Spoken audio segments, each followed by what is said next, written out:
The views on a Breath of Fresh Air podcast reflects the parties involved, and we encourage you all to use it as a conversational tool that will lead to personal studies of your own. Hallelujah, hallelujah, hallelujah, hallelujah, hallelujah. Welcome to a Breath of Fresh Air podcast. Here with your hosts, Earl Roberts and Nakhaz Gay. As a young person, Christianity can be so foggy, like smoke in the mirrors and so unclear. But we're here to bring you a breath of fresh air. Lord, you have been telling me, lead these people, but you have not let me know who you will send with me. You have said, I know you by name, and you have found favor with me. But if you are pleased with me, teach me your ways, so I may know and continue to find favor with you. Remember that this is your nation and your people. My presence will go with you, and I will give you rest. If your presence does not go with us, do not send us up from here. How will anyone know that you are pleased with me and with your people unless you go with us? What else will distinguish me and your people from all the other people on the face of the earth? I will do the very thing you have asked, because I am pleased with you, and I know you by name. Now show me your glory. I will cause all my goodness to pass in front of you, and I will proclaim my name, the Lord, in your presence. I will have mercy on whom I will have mercy, and I will have compassion on whom I will have compassion. But you cannot see my face, for no one may see me and live. There is a place near me where you may stand on a rock. When my glory passes by, I will put you in a cleft in the rock and cover you with my hand until I have passed by. Then I will remove my hand, and you will see my back, but my face must not be seen.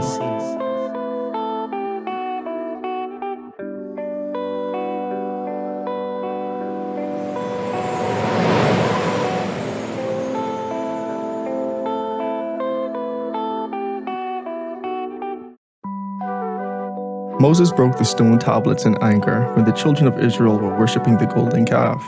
He now had to return to the top of the mountain to receive new tablets and further instructions. In this episode, we are closing out Exodus, and we are discussing Exodus chapters 33 to 40. Please be blessed and enjoy. Welcome back to another episode of A Breath of Fresh Air podcast. I mean, you guys probably already know what the name is, but yeah, even before we start, I just want to let everyone just be grateful that we made it through another week. I was having some conversations with some friends this week, and it's like sometimes we get so caught up in our plans, our goals, and just thinking about the future that we don't even take a breath to just appreciate the present. So, one, God has brought us through another week. I don't know what you guys went through this week. I don't know which trials and tribulations that you might have had, but you made it through. And we're back here again. So, yeah, just take that deep breath and appreciate what God has blessed you with. Amen to that. And so this week, we are back in Exodus. Mm-hmm. We have, what did we even go through last week? All of the temple stuff again and the golden calf. Can't miss that. The golden calf. When Moses and Aaron, and really Aaron, people approached Aaron saying, hey, make unto us a god. And they essentially... Is that what happened though? Because what Aaron said was... Aaron said he just put the gold in the fire and then a calf came out. Okay, a calf, bro. Oh my. So definitely check out that episode. And then just as, a brief recap, after that, Moses grounded up the calf, came down the mountain mad because God told them, hey, go down because the people just made an idol, yada, yada, yada. When they're approaching the camp, Joshua was like, oh, Moses, the camp is being attacked. And Moses was like, no, they're not being attacked. This is the sound of just them.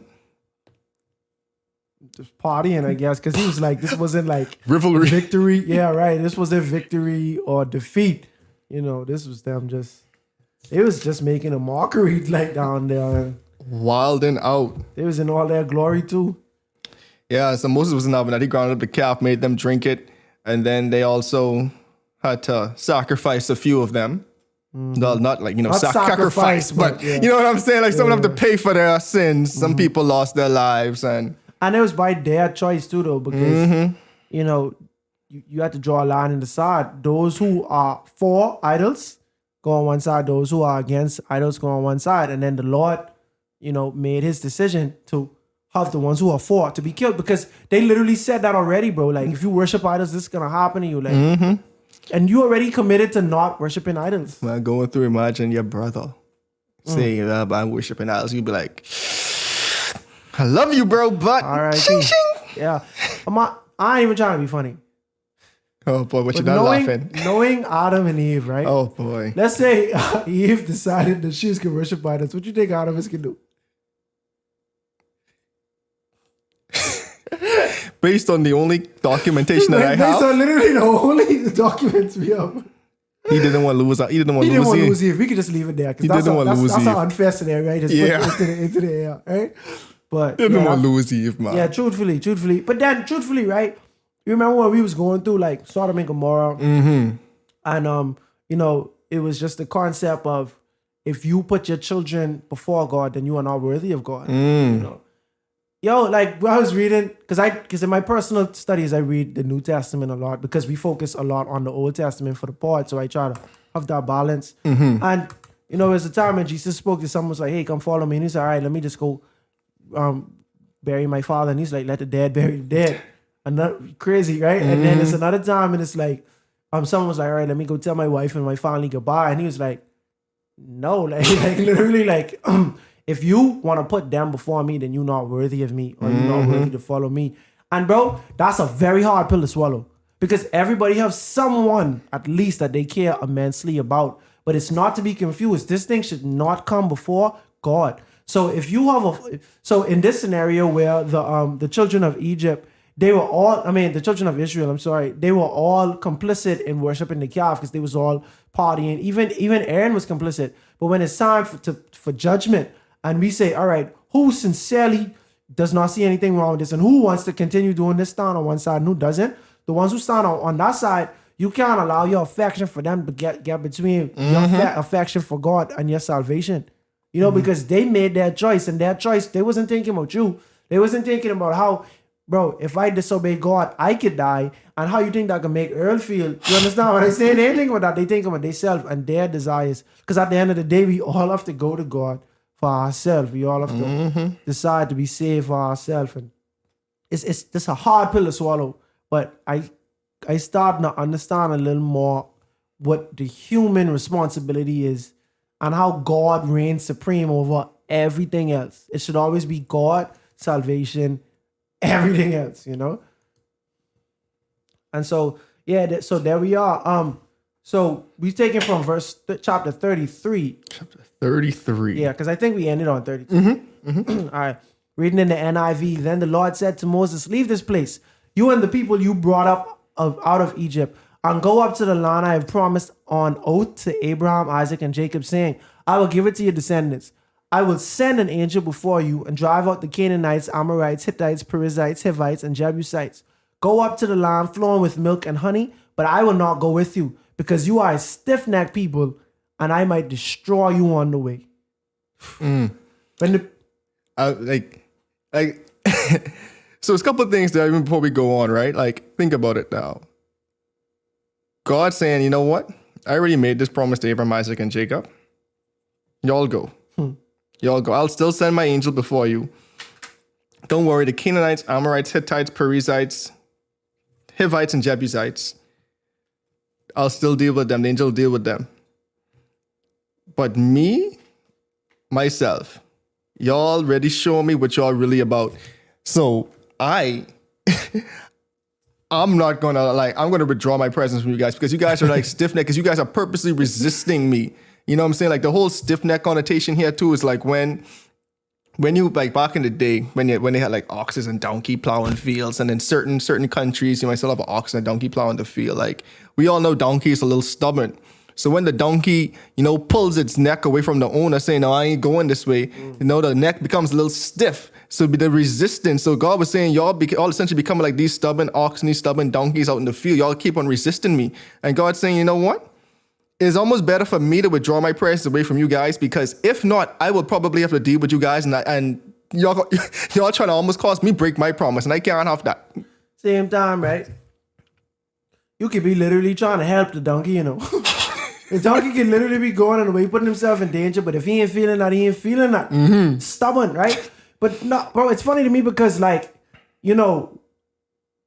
having this text, you can't really put too much tone on it sometimes. Like, sometimes you can misinterpret the tone. But when I read this, I'm hearing, attitude from God. Like, you can hear he's angry. You understand? Annoyed. That's what I meant. You can hear that he is annoyed, bro. Leave this place. You and the people you brought up out of Egypt, and go up to the land, I promise on oath to Abraham, Isaac, whatever, right? It's funny too. He said, "Man, I even promise y'all this. Right. I promise y'all great grandfather this." Right, and then think about this, right? I am a man who I am a God, and I keep my promises. You understand? Y'all go up there. But I ain't going with y'all. You know why? Because if I go, I can run out and I can kill y'all. You understand? That's basically what he's saying. Y'all stiff-necked people, and I might destroy you on the way. Mm-hmm. That's funny to me, bro. Like, y'all go, because, man, I can't come with you, bro. Because, seriously, before we even get there, I might end up destroying y'all. Mm-hmm. And because I intend on keeping my promise, I just ain't going with y'all. Mm-hmm. Send my angel. But then the next powerful thing, you realize God didn't even take the promise back away from them too. God said, you know what? Y'all could still go. Mm-hmm. Still go. Y'all still could, all the Canaanites and the people in the land, y'all ain't got to worry about them. My angel will take care of y'all. Mm-hmm.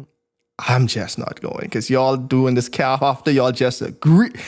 Y'all just agree, bro. Like, y'all just agree saying, yeah, all the commandments, yeah, we keep them. We keep them, no problem. No problem. And they said it in unison, bro. Like, no problem. It's no problem. That ain't no problem. All right, so when the people, verse 4, when the people heard these distressing words, they began to mourn, and no one put on any ornaments. Was that guilt? That's beyond guilt. For the Lord had said to Moses, "Tell the Israelites, you are a stiff-necked people." Again. Make it clear. If I were to go with you, even for a moment, I might destroy you. Now take off your ornaments, and I will decide what to do with you. So let's just be fair. So what's ornaments, man?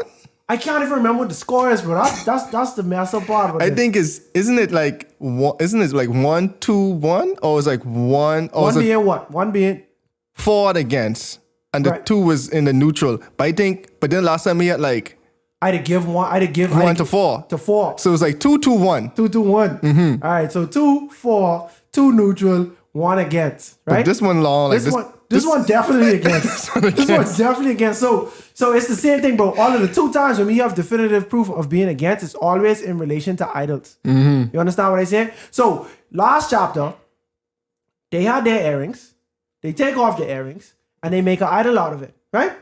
This chapter, God's saying, take off your ornaments. Now, I can't think of nothing else what could be an ornament than jewelry. Now, when I look up ornaments, and like the definition is something along the lines of something visible to enhance the appearance of something. Mm-hmm. You understand what I'm saying? So when you think about Christmas ornaments, they have the little bulbs. Mm-hmm. People might do the popcorn or the little, I don't know the words for these things. You understand? But you know what ornaments are. They might hang the little angels, stuff like that. So just imagine things that you can put on your body to enhance your appearance. It could be, it's more than likely in the form of jewelry, right? And also it could be something like a watch, which could be considered jewelry, or like maybe a heart of like just something flamboyant to enhance your appearance in some type of way. It don't have to be flamboyant, but something attention grabbing.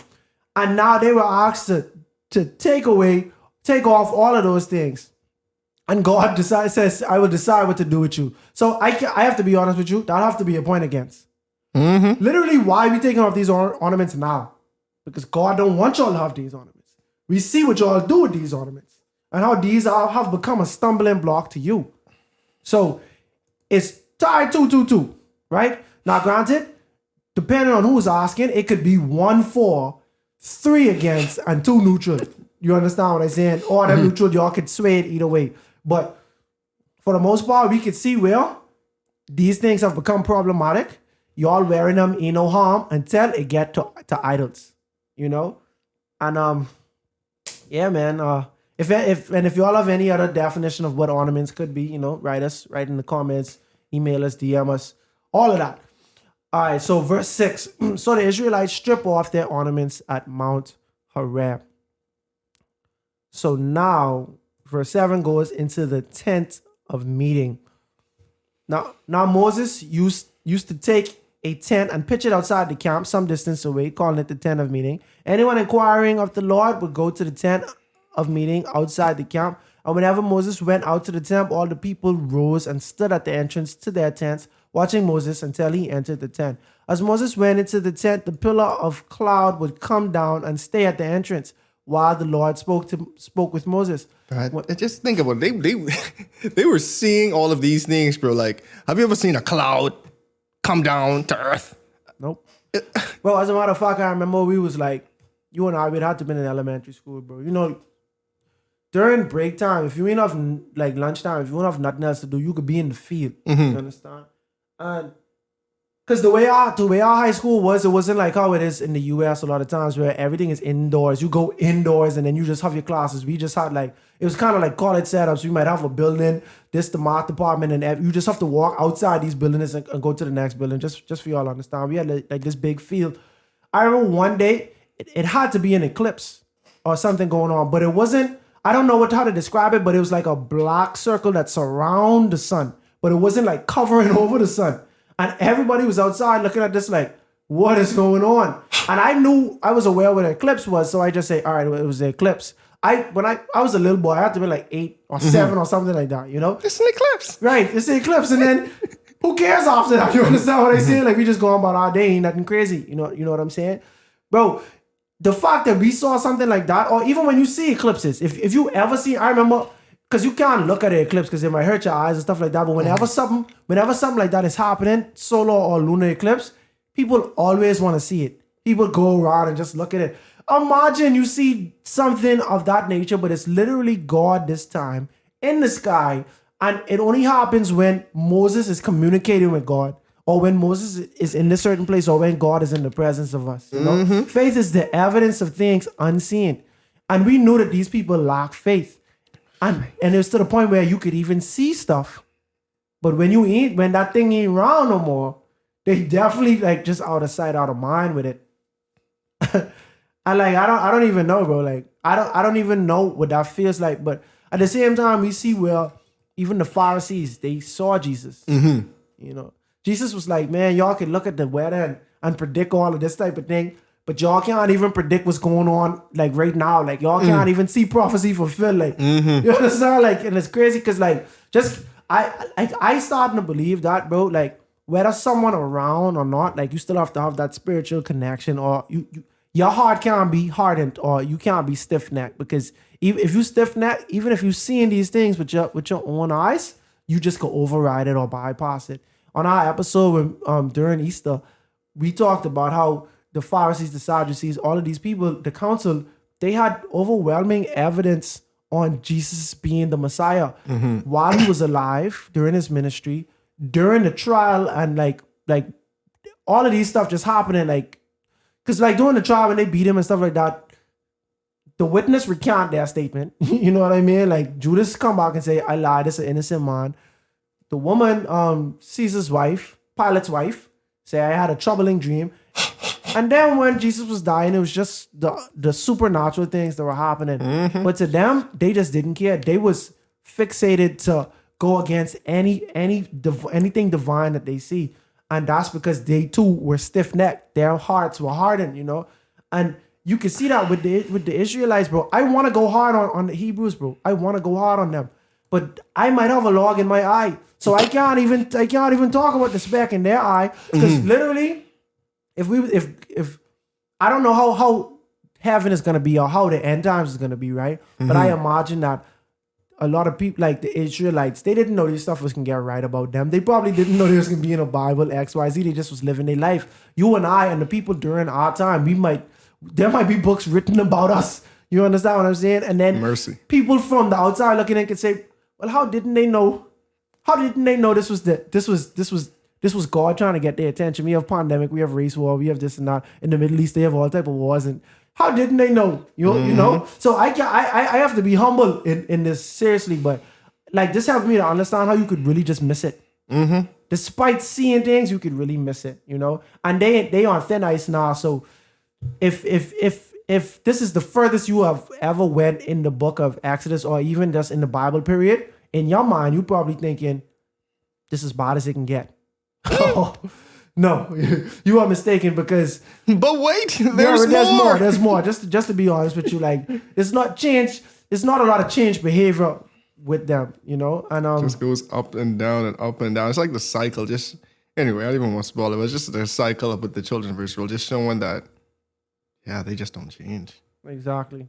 So verse 10, whenever the people saw the pillar of cloud standing at the entrance to the tent, they all stood and worshiped, each at the entrance to their tent. The Lord would speak to Moses face to face as one speaks to a friend. Then Moses would return to the camp, but his young aide, Joshua, son of Nun, did not leave the tent. You see how Joshua was still always around? He was around, bro. Joshua was always around, bro. I blame myself. I have to blame myself, because I was gonna say I blame the people who taught me these stories and stuff. Can't blame them, because they're right in the Bible. My only thing about Joshua that I knew was seriously the spies, and then the Battle of Jericho. The Battle of Jericho, because they got the song, but that. right, and they have his name. He gets some airtime on that, right? But literally, they talk about Joshua all the way, bro. Like, Joshua was around, bro. Like, we hear about Joshua the same amount we hear about Aaron recently. Yeah, but Joshua, you ain't nothing get by but Joshua yet. No. Joshua was, it just shows too, like, the impact of Moses. I would say Moses had on Joshua too, because God's talking to Joshua like a friend. God's talking to Moses like a friend, face to face. And we've seen this impact Joshua so much that he ain't even leaving the tabernacle. He ain't even leaving the tent. He's just saying, yeah, I'm gonna stay here. I'm gonna soak this up. I'm gonna learn more. I'm gonna study more. I'm gonna be just soaking it up.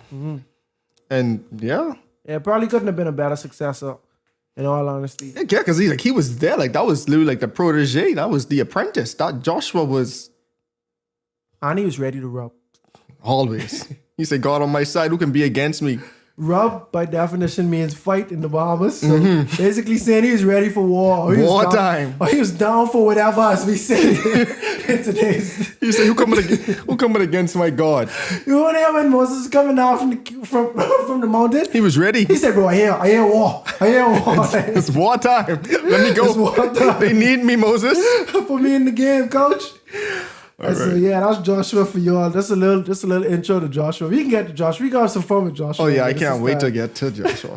Moses, all right, so verse 12, Moses said to the Lord, you have been telling me, lead these people. So now we see Moses being an advocate for the people. You know, and just we don't do the grading system no more. We fall off of that. Yeah. But if we was, I would have to give Moses extra credit upon whatever his grade is at this point. He would have to have extra credit, because, like, you don't have to do this right now. Like, you pleading on behalf of a people that you upset with, of a people who was trying to kill you, you know, of a people who you two see are stiff-necked, you know. But you can see he still had love for God's people, and he also was just looking for the best interests of everybody, you know.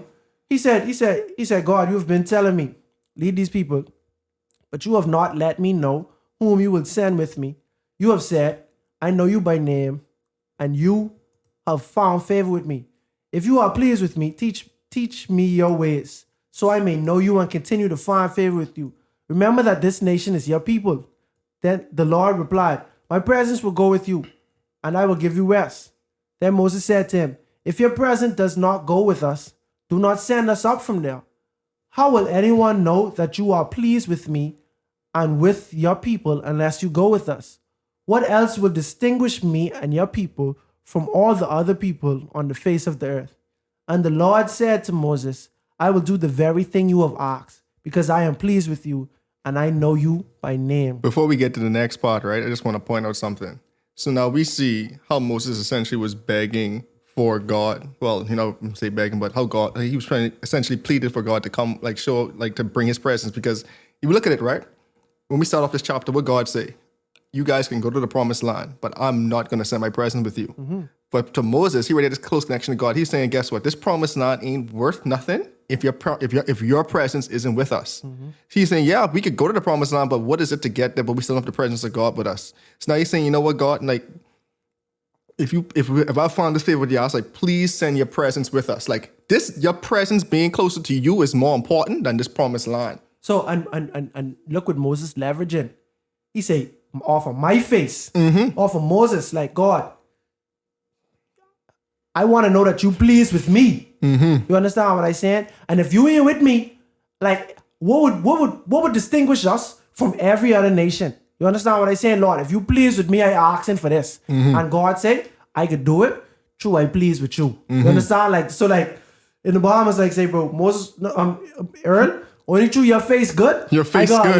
Like, Earl, you could say, guys, let me borrow XYZ till tomorrow, right? And I'd say, Earl, truly, I don't feel comfortable letting this out because this is so valuable to me. I can't risk losing it.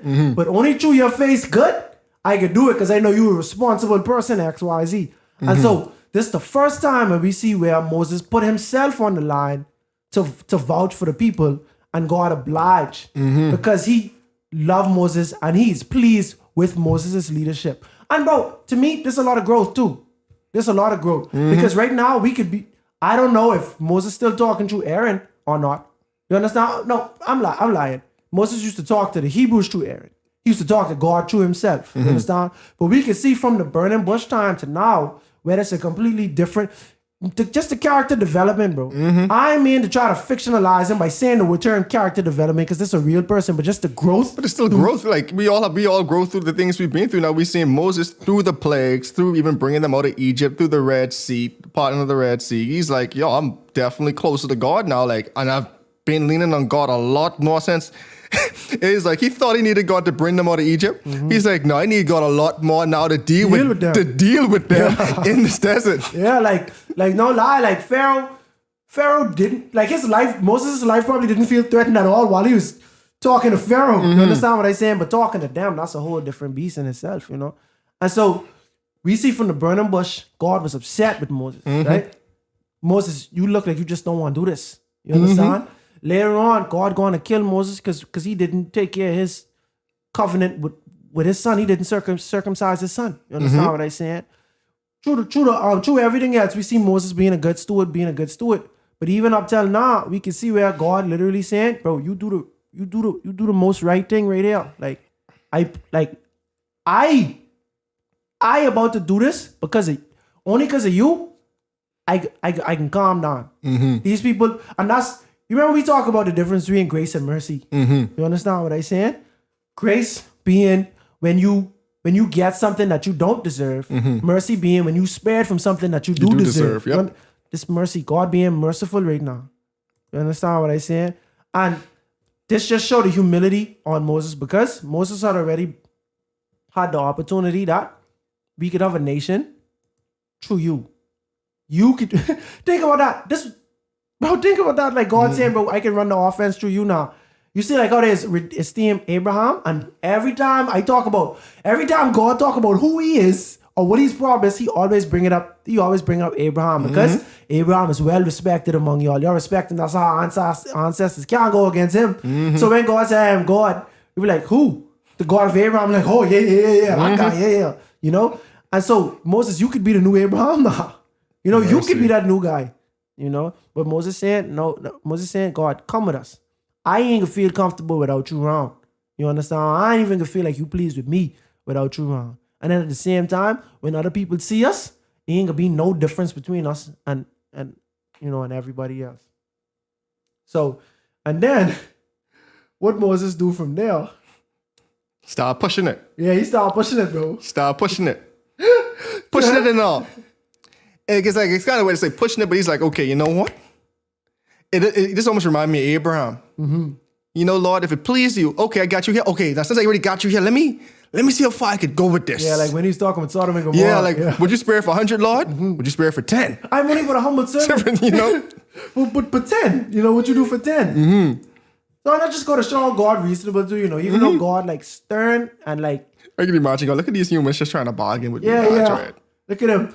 But to me, like once again, you can't get tone from text sometimes because this has been translated. But this seemed a little pushy to me, but I know this only just because I'll be reading it. Verse 18, it says, then Moses said, now show me your glory. You understand what I said? So you butter God up, and then you say, all right, God. All right, we've been talking for a while. I've been speaking to you face to face, but it ain't really been face to face, if you know what I mean. Yeah, because you know what's so interesting too, because like we already seen, I think it was in Exodus 16 and 20 something. I can't remember the next one right off the top, but it's like 2 times already. One, when we see God's presence came in front of them in the cloud. This is the glory of God went with them in the cloud. Then the glory of God descended upon the mountain when God first came in. So like, what more glory do you want to see? Exactly. Exactly. Like, what more glory do you want to see? And we see like this, but now we really see what Moses really wanted to see. Moses was like, at the same time, I know it's still a glass ceiling to how much I am seeing, you know. And at the same time, Moses might have been saying, if you please with me, then I'm probably eligible to see this. He said, let me do something no one else has ever done up to this point. Right. And the Lord said, I will cause all my goodness to pass in front of you. All of it. And I will proclaim my name, the Lord. See, just the book of names once again. You understand what I'm saying? And like, I can understand why it's called the book of names, because the most important name is being said all the time through this. And it's being affirmed and affirmed and affirmed. Anyway, and I'll proclaim my name, the Lord, in your presence. I will have mercy on whom I will have mercy. And I will have compassion on whom I will have compassion. But he said, you cannot see my face, for no one may see me and live. And this even goes back to why, remember in the night of wrestling, where when the sun was coming up, what did the angel do? He had to dismantle him in a way. Yeah, break his hip. Yeah. He's saying, because you need to let me go because yeah. when the sun comes up, you cannot see me. This fight going on a little too long now. Yeah, you feel a little too empowered here, buddy. Yeah. Zoop. That's so crazy though. That's crazy. Verse 21. Then the Lord said, there is a place near me where you may stand on a rock. I am in the cleft of the rock. When my glory passes by, I will put you in a cleft in the rock and cover you with my hand until I have passed by. Then I will remove my hand and you will see my back. But my face must not be seen. Like, I just want to point out how impressive God is. Because like, oh yeah, I'm having my hand, you're hiding in this rock. I'm still having my hand covering your face. I'm still walking by. And then when I'm past you, I'm going to remove my hand. Like, I'm just trying to like, you know, imitate this. I'm like, my body can't do this. Yeah, true. And that's crazy though. Like, I have a picture in my head what that look like. But at the same time, because we made in our image, in God's image, like it, you know, it's kind of just based on a human box. Still, you understand what I say? It's like a super glorious, illuminated. I guess yeah. That's, I mean, we can only speculate, but. And then it's just all the light and glory, because we even see, well, we can get to it, how Moses came down off of the mountain. You just say he had a certain glow to him. And that's funny though. All right, so we got chapter 34, right?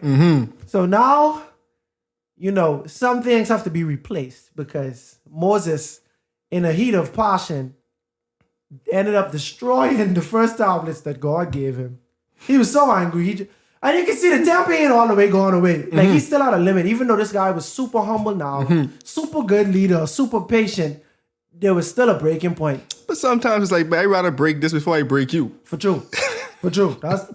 Couldn't put it better myself, bro. Seriously, bro. Hey, I gotta be these tablets than you anyway. You understand? Because I don't want to get so mad to the point where I end up doing something I can regret. Like, what's this be like? Have you ever killed a man? I have. I have.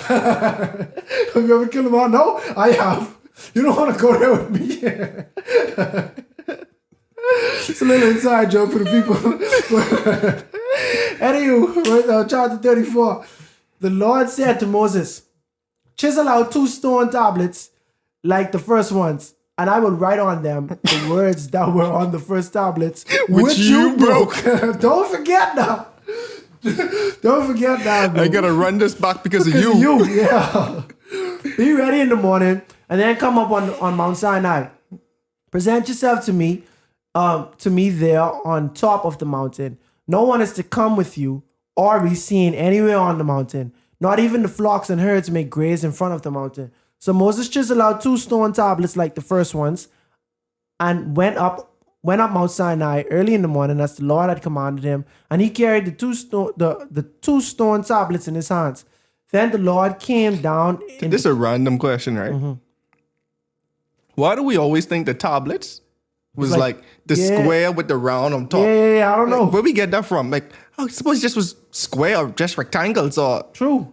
Might have been triangles. I don't know. Truthfully, bro, because the Bible don't say that at all. Like, yeah, I was just like, what? Because I was just picturing it in my mind. I'm like, where you get this picture from? Yeah, see, truthfully, I thought it was always like, anytime you have a tablet, that was just the form that they used to come in, period. You understand? And so that's why they did that. But then I just see all these ancient other tablets and they just... don't look, they just be They just square rocks. sometimes. Yeah, Most of them is just squares, you know what I'm saying? Like it's almost resemble like tombstones and things like that. You see they saying like tombstones come in many forms. Like you could have a square one, you could have a round one. The standard tombstone is like the one that resembles half of the 10 Commandments type of vibe. You understand? But truthfully, you see many just different forms of them. Like some of them must be like a box and like, you know what I mean? Like and just a random thought. Sorry to and yeah. And the fact that Moses just lists out himself. You understand what I'm saying? Like, this could have just been like standard type of thing. Like, see, because like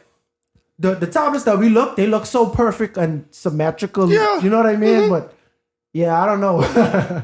I don't know where we get that from. Maybe if we look it up, maybe that was just common practice during that time to have that. Who knows? Verse 5. Then the Lord came down in the cloud and stood there with him and proclaimed his name. The Lord. Once again. And he passed in front of Moses. Wait, did I go back? Oh, no. All right, my bad. Because this seemed like what we did just read another thing. And he passed in front of Moses proclaiming the Lord, the compassionate and gracious God, slow to anger, abounding in love and faithfulness, maintaining love to thousands, and forgiving wickedness, rebellion, and sin.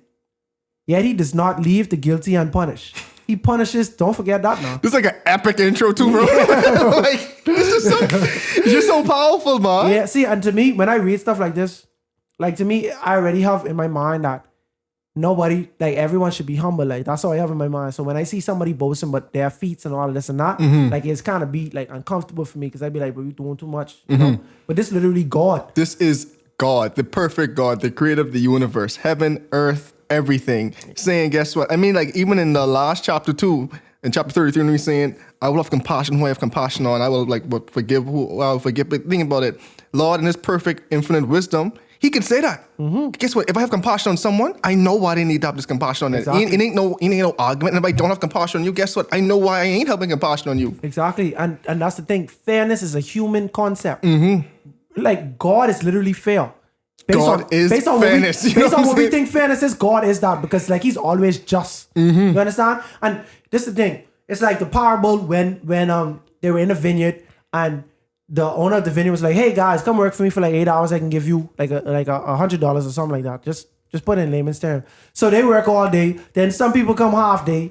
And he say, hey, I can give you all $100 to work until evening. Blah, blah, blah, blah. The day go on. And some people, an old man only work for an hour and receive the same thing. So when the old man get the $100 or the coin or whatever the monetary value was, the people who was there from morning, who worked the full 8, was like, truly, we can get more than this. We might have to get 8 coins or $800 or whatever because we was working all day.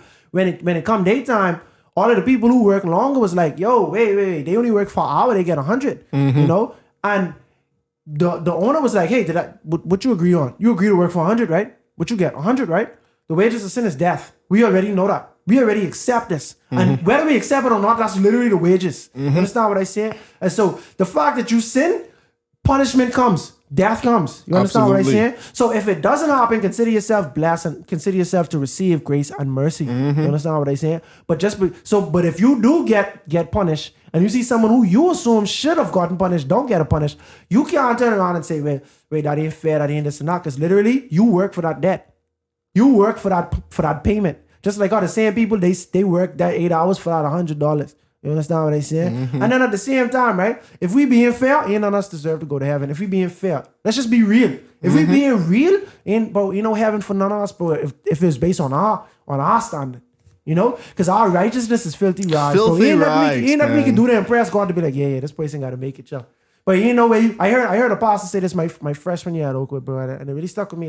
Like no theology, no exegesis you could do to make Jesus be like, whoa, this boy cooking. Like, I didn't even see that. In there. You can't impress God. Exactly. Bro, ain't no singing, runs you could make. Ain't none of that. We could be like, oh yeah, we need him. We need that guy in the heavenly choir. I mean, just even look at it like this. Everybody who Jesus liked or God liked in the Bible still died. Well, except 2 people that we know of. But everyone else still died. Moses still died, and then God brought him back up to heaven. You know what I'm saying? Like, and we see God really love Moses. And the reason why he didn't bring him back, he's like, he missed Moses. Other than that, bro, David, dead. Daniel, died. When we keep going, like, you know what I'm saying? So, like, died. Abram, Isaac, Jacob, all died. Bro, Adam, I mean, you understand what I said? So think about it, like even people like Methuselah who lived like super long, like he was escaping death for the longest. You understand? His death still brought, like, you understand? Because it had to come. his death. His death, And so like, yeah, bro, so like, so some people really, it's like the entitlement, bro. Like some people just feel like I deserve. But God said, we see God, verse 7, maintaining love to thousands and forgiving wickedness, rebellion, and sin. So he does forgive these things. Yet he does not leave the guilty unpunished. You know? Because, bro, truthfully, everybody want the prosperity gospel, bro. We want all play, no work, all reward, no consequence. What Job say? The Lord give it, the Lord can take away, bro. Like, you understand what I say? Like how you could be the type of person to say, oh, we could only get blessings and ain't no hardship coming. Just like Job's also said, like, can I only expect the good and not the bad? Exactly. Bro, like. We even go on, he even finishing in verse 7 too. Yet he does not leave the guilty unpunished. He punishes the children and their children for the sin of the parents to the 3rd and 4th generation. And so that's also, that's also part of the 10 Commandments too, when you say that. That's what I'm going to say, yeah. Yeah, so like we see God even saying again, like, but here's the thing, what God just was announcing, God or the angels, because I'm thinking the angels probably were saying this too, like just, the angels always just singing God's praises or whatever. Like they're saying like, this is the character of God. This is who God is. Compassion, grace, long-suffering, abounding in love and faithfulness. These are the characters. This is the character of God. Like we saying God is fair. Guess what? God is grace. God is compassion. God is love. He's literally the standard of all these things. You know what I'm saying? Like we only have a concept of these things because of him. Because of him. And our little sinful nature of it still cannot fully comprehend the full grasp of what love is. But like, it's so funny. Like God is love. He ain't saying like God loves. No, God is love. Yeah, like. No matter what you can think of love is, God is that. And God is the perfect love. Right. Because love is like a subset of God. Like, so you have this big thing, right? And it's like, let's say I ain't trying to be weird right now, but let's say it's something called Kaziism, right? Literally the act of being like Kazi. Anybody who does that is a Kazi. You understand what I'm saying? Like, and that's what love is. Like, God is love, bro. And anybody who takes on any form of God or follows God loves they because of a characteristic of God. But at the same time, love is just basically. I trying to explain this on the fly without really thinking it's true. But I trying to say basically, love is a piece of God, bro. Like, it is. So basically. But put it this way, all of our concepts of love is a piece of God, because almost kind of seems like because it's hard to wrap your human mind around it at the end of the day. Right, God is the standard. God it's is right? It starts there. So literally anything love worthy is a characteristic of God. Basically, is what I'm saying. You know, God is love. You know, and that's crazy. It's crazy because that's crazy what you say, bro. It ain't that we saying God loves, bro. It's like that's what He is, bro. Like, that's what He is. It's literally Him. Like, and it's so funny because it's not just not only love.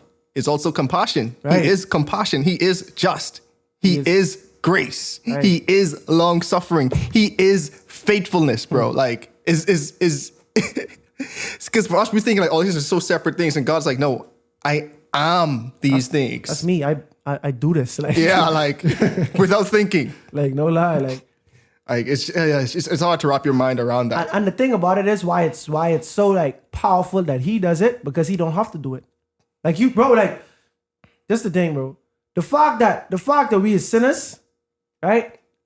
We don't get to choose who deserve grace and mercy. Because we as sinners, we don't have that type of leverage. God have that leverage. Because God is a righteous God. God never do nothing wrong. He have all the power to say who he can forgive and who he ain't gonna forgive. But he still is forgive, even though no one deserves to get forgiven. No one deserves. And the funny thing about it too is he still give everyone the ability to ask for forgiveness and to accept his love. Like he's saying, guess what? I already paid the price. So all who are willing and who accept Jesus, you know what I'm saying? Who accept him as a personal savior, yeah, guess what? Y'all could have life and have it more abundantly and have it eternally. Y'all have the option. I didn't have to do this. Like we say, bro, right after Adam and Eve eat the fruit, he could have been like, oh, that's done. Start over. Over. Boom. What's the boom? He could have just exploded the whole world. Boom. Start over. Thought you were trying to symbol some type of Big Bang or something. No.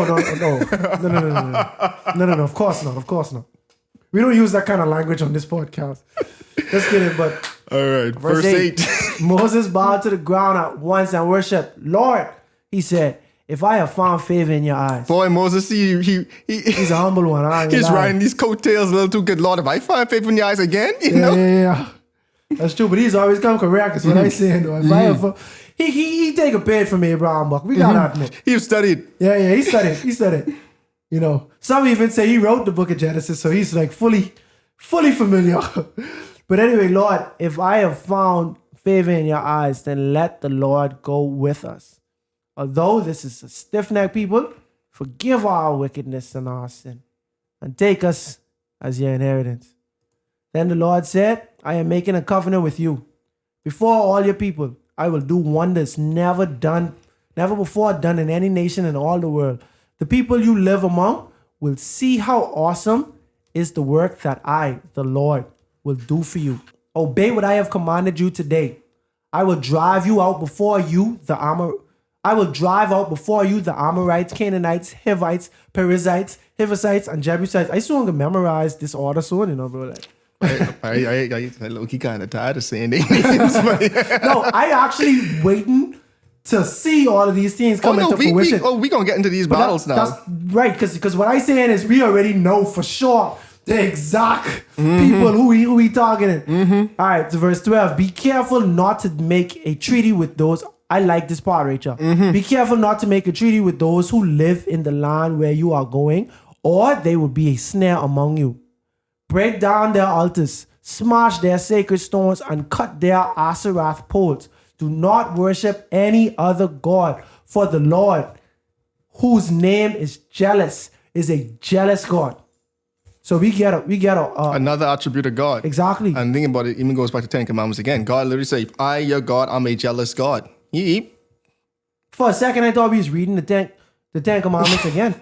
You understand what I'm saying? Because literally he going over it again. I don't blame him because obviously they didn't get it the first time. And then truthfully think about this, right? Imagine if God was already saying, all right, this is the itinerary. We could talk about the 10 Commandments. I can give you all of the ceremonial stuff and then basically the tabernacle and XYZ. And then in the middle of me telling you this, they'd interrupt the whole thing. And so you saying, all right, let's run it back then. Let's run it back. Just so you could get into the flow, just so you could remember like the momentum what I was getting out when I was teaching you, just because we was interrupted.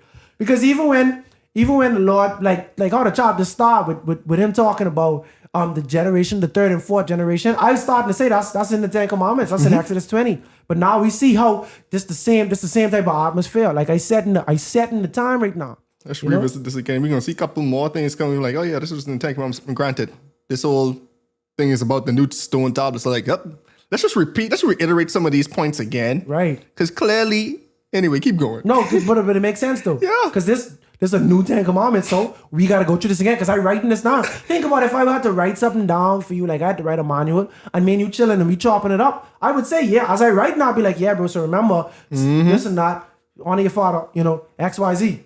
And these important points too, because he's saying it again, like, because he ain't even giving it up the same way by saying, all right, I am the Lord your God, like, don't have no other gods before me, X, Y, Z. He taking it in a different form now. He basically paraphrasing these things again.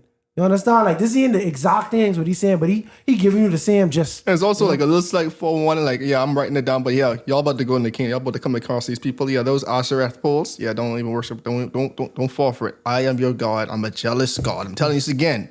I am a jealous God. You guys just made this idol. And you wondering why I want to withdraw my presence away from y'all, because y'all already given all the love and praise that I am deserving of to a calf that can't do anything for you. And So how am I not supposed to get jealous of this? that's true. And we have to also point out God's like communication skills. Because literally, he could have said, don't have no other gods, right? They had the gods, and then he could have just freak out and be mad. And you say, y'all break the law, which y'all did. But he telling you, I trying to help you understand seriously why this is so important to me. I jealous. It's certain I feel away when this happened. He letting you know. He entered this relationship letting you guys know, yeah, I am a jealous God. I am a jealous partner. Exactly when God say, don't kill, don't covet. He ain't give you no supplementary things like why not to do it. He just tell you why. He ain't say, bro, don't kill because I get sad when I see my people die. He ain't give you none of that. But on this one, he's saying, bro, listen to what I'm saying. My name is jealous. I am a jealous God. Verse 14, whose name is jealous. You understand? In the NIV. And so I just like, bro, this is serious. This is something you can't just boil over. He basically telling you, bro, like, I just get mad. Like that's like you were in a relationship with someone, right? And you basically trying to tell them, hey, I don't like when you pick on me in front of people. Because I get insecure about this, or I catch feelings, or I feel some type of way. I communicating to my partner why I do not want you to do this and how it makes me feel. That's communication 101 right there. You know? And the guardian just saying don't do, because sometimes when parents would say, hey, you can't do this. You'd be like, why? And it's because I said so. No, he giving you the breakdown, bro. I am jealous. I'm a jealous God. Like, understand what I'm saying? Jealous God. And you have every right to be. Exactly. I deserve all of the glory and the honor and praise. I was reading in Wikipedia today what it means. What it means to blaspheme.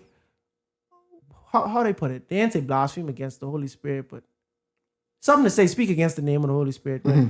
Basically, when Jesus was saying, if you speak against my name, that's one thing, but if you speak against the Holy Spirit, and I was just Googling what, based on Wikipedia's research on what blaspheming is to the Holy Spirit, and it takes the form of ridiculing, and it takes the form of giving other gods the praise that the Holy Spirit earned, type of thing. You understand what I'm saying? And I just like, I could see why that's a deep cut right there. Imagine though, bro. Especially imagine when you know better though. You know better, and I already tell you don't do X, Y, Z. And I've done all this for you. And literally every time I've done this, I've made it painfully clear that it was me. And I'm the same God who did the last thing. I'm the same God who even Abraham and them used to talk to. And then you all turn around and give it to someone else. Exactly. You make the calf and say, this is our God who brought us out of Egypt. Right. Imagine your favorite sports player, right? They achieve these, they break records. But every time they break a record, you give it to the water boy. He getting a trophy for most whatever in a game or something like that. You'd be like, what? Or imagine imagine how you feel when the person who you root for gets snubbed. Oh no, I deserve employee of the month, but you giving it to this person who mercy come to work late every day. Oh, don't even work here. Basically, you giving it to a random on the street. Imagine that, bro. You deserve the promotion, the raise, but they just pick a random person on the street who have no qualification, who does nothing. Because that's really what the idols is in this scenario. They do nothing, Nothing. And imagine, bro, you would be jealous about that, bro. Because you know you earned this thing. Jealous I'd be. I'd skip jealousy. Yeah, bro. I'm going straight to anger. Exactly. My wrath. I feel the wrath of Earl. But truthfully, we talking about someone who's a being that has not sinned. That is the reason for all things good and all things almost right now. All things. You understand what I'm saying? And so he deserves all the glory and the praise, right? And so how could you not expect him? You expect him to be okay with you giving it to someone else? Don't make sense. Verse 15. Be careful not to make a treaty with those who live in the land. For when they prostitute themselves to their gods and sacrifice to them, they will invite you and you will eat their sacrifices. And when you choose some of their daughters as wives for your sons, and those daughters prostitute themselves to their gods, they will lead your sons to do the same. So here we see God is actually predicting the future. He's not saying... I'm like, this definitely did happen. Bro, it happened. It happened. That's the crazy thing about it, because I don't remember this part. I ain't gonna lie. And like I just read it, I just was studying it recently, but I'm talking about like in the grand scheme of how I remember the story going. I don't remember God prevying y'all, hey, don't do this, because if y'all put yourself in this scenario, they could push y'all to the limits. They could push you against your religious beliefs. You might think this woman beautiful and she understand you in XYZ, but when she go to worship, she could bring you into it. I was going to tell us, we'll say a story, but we'll get to that when we get to that in the Bible. Yeah. Yeah. Verse 17, do not make any idols. Right, do not make any idols. Celebrate the festival of unleavened bread. For 7 days, eat bread made without yeast, as I commanded you. Do this at the appointed time in the month of Aviv. For in that month you came out of Egypt. The first offspring of every womb belongs to me, including all the firstborn males of your livestock, whether your herd or flock. Redeem the firstborn donkey with a lamb, but if you do not redeem it, break its neck. Redeem all your sons. No one is to appear before me empty-handed. 6 days you shall labor, but on the 7th day you shall rest. Even during the plowing season and harvest, you must rest. Celebrate the festival of weeks with the first fruits of the wheat harvest and the festivals of ingathering at the turn of the year. Three times a year, all your men are to appear before the sovereign Lord, the God of Israel. I will drive out nations before you and enlarge your territory, and no one will covet your land when you go up 3 times each year to appear before the Lord your God. Do not offer the blood of a sacrifice to me along with anything containing yeast, and do not let any of the sacrifice from the Passover festival remain until morning.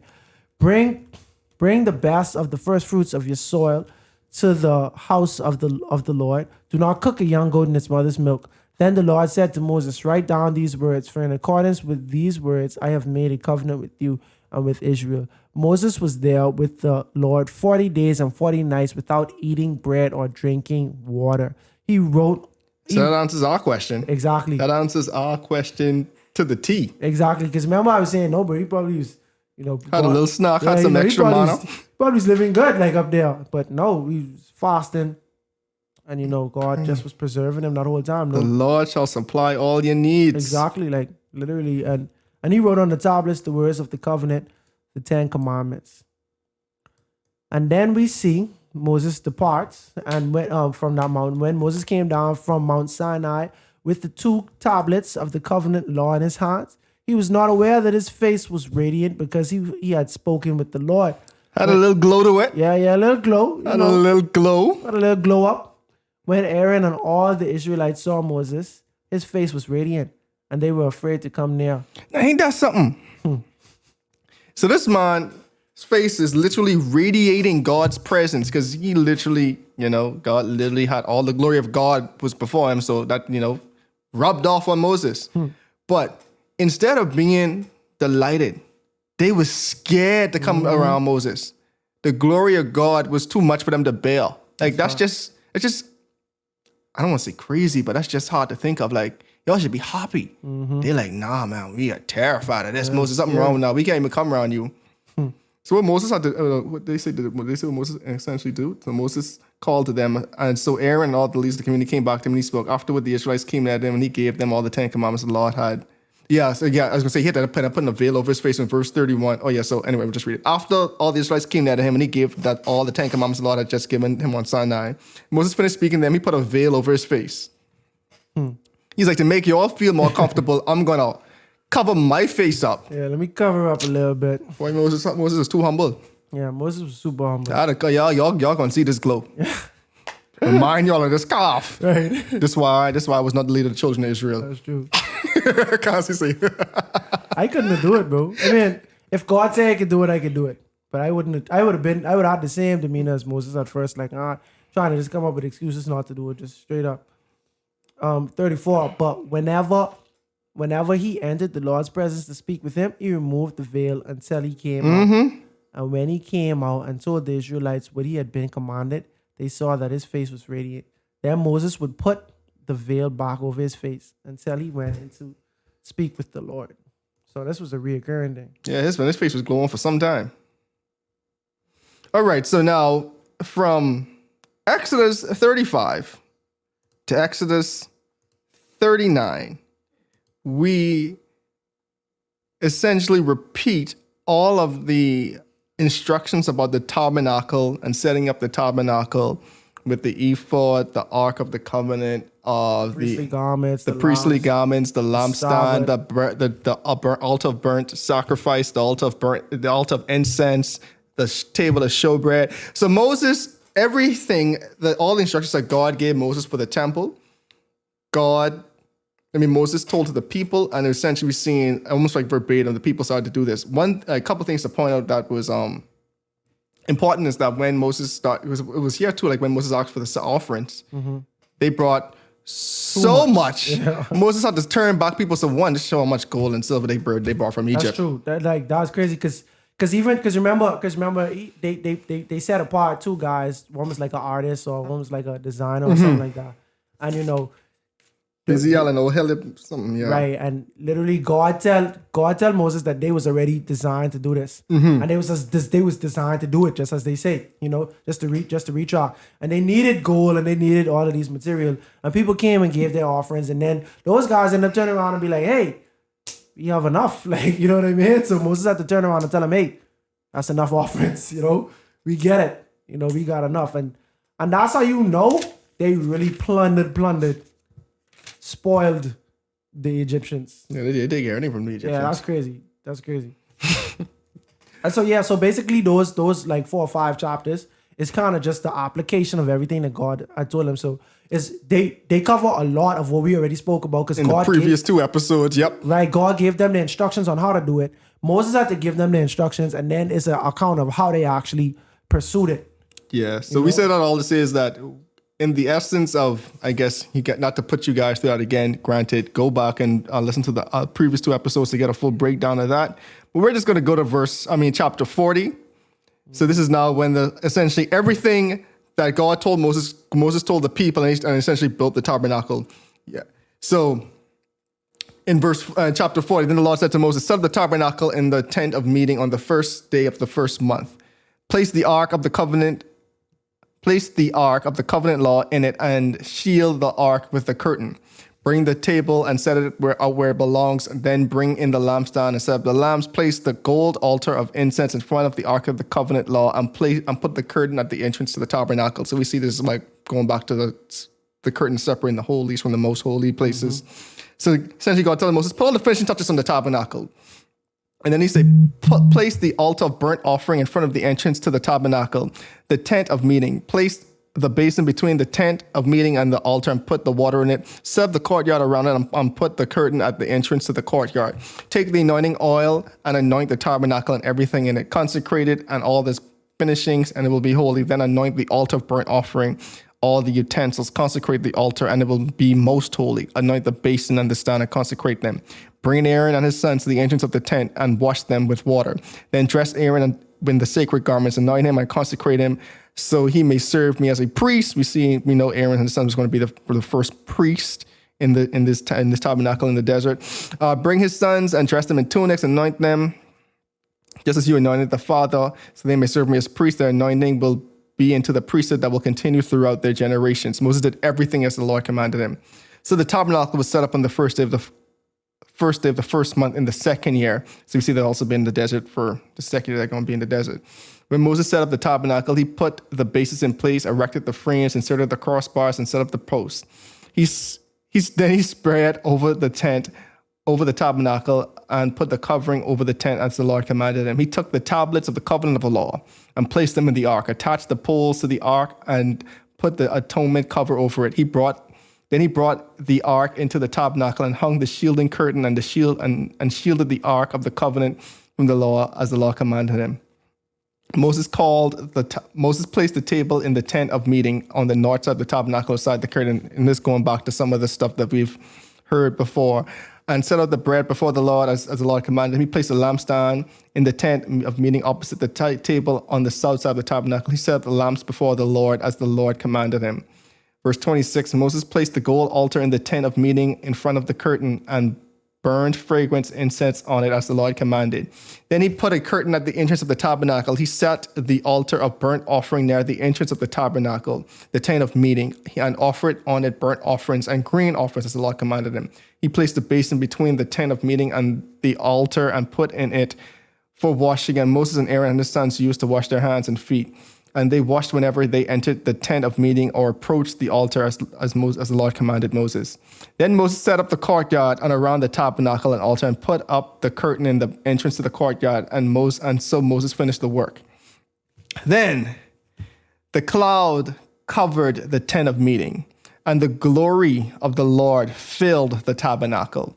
Moses could not enter the tent of meeting because the cloud had settled on it, and the glory of the Lord filled the tabernacle. In all the tribes of the Israelites, whenever the cloud lifted from above the tabernacle, they would set out. But if the cloud did not lift, they did not set out until the day it lifted. So the cloud of the Lord was over the tabernacle by day, and the fire was in the cloud by night, in the sight of all the Israelites during their travels. And that's the end of Exodus, ladies and gentlemen. The book of names. And we really got to see the character of God and the names of God in the book of names. Yes. And one thing that is painfully obvious is God, his attempt to differentiate himself or to introduce himself to the Israelites and to the people around of that nation. I am the Lord. You are children that follow the Lord. And so we will be distinct because I am distinct, you know. And we see God say his name many times. The first time he was like, yo, I am the Lord, right? And Moses was like, but what if they ask what your name is? And he's like, I am. You understand what I'm saying? Like, that's how he started off.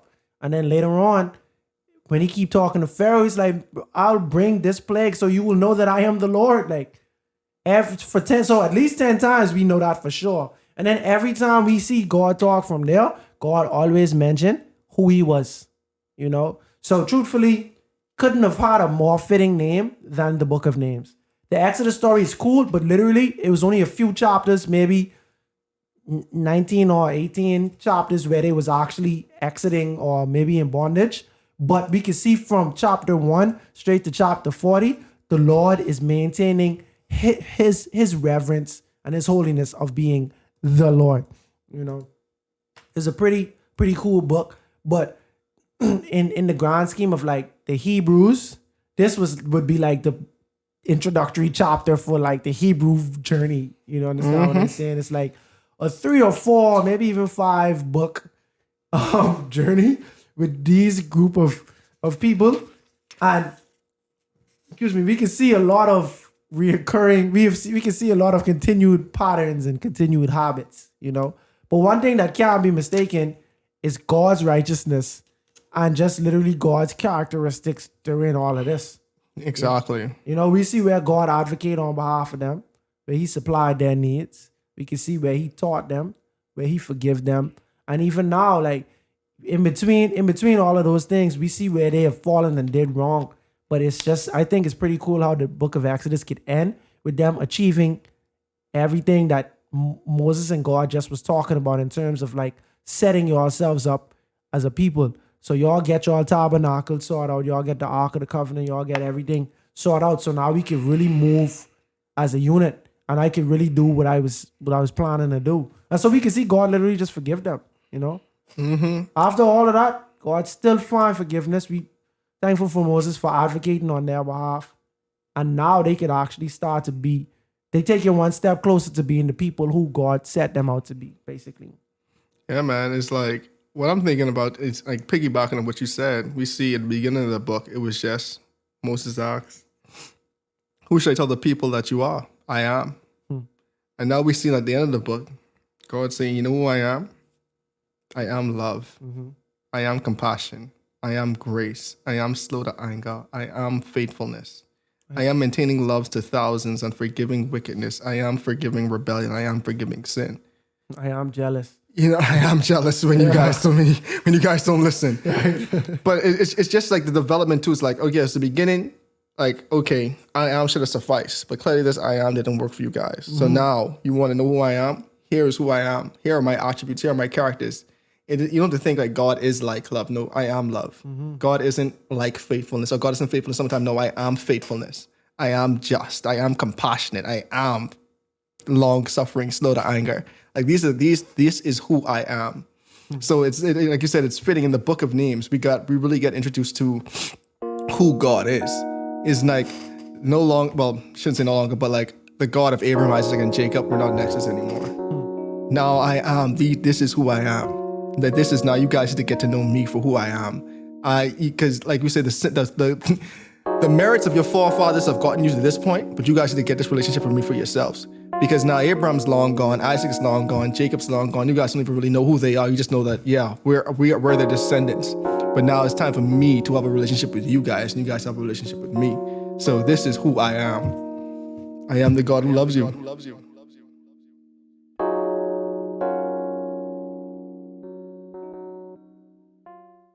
The book of Exodus, originally known as the book of names, details the reintroduction of God to his people as he leads them out of the land of bondage and into the promised land.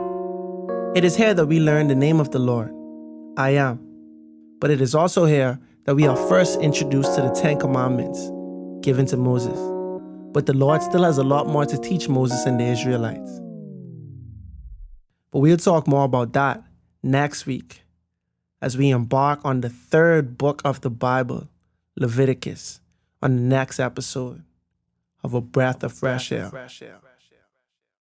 Tonight's episode included voice acting by your hosts, Earl Roberts and Nakhaz.